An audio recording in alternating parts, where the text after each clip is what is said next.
CM Revanth Reddy హస్తలో ఉన్నారు. ఇప్పుడు ఉప ముఖ్యమంత్రి భట్టి విక్రమార్క, మంత్రి ఉత్తమ్ కుమార్ రెడ్డికి కాంగ్రెస్ హైకమాండ్ నుంచి పిలుపు వచ్చింది.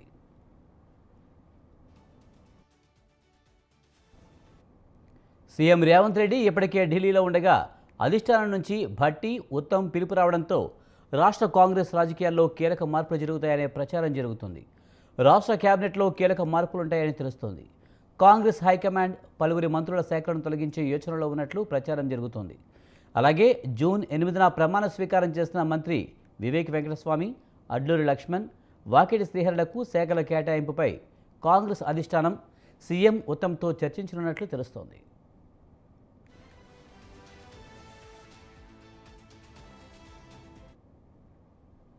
మంత్రివర్గంలో చోటు వస్తుందని ఆశించిన పలువురు సీనియర్లు అలక మీద ఉన్నారు.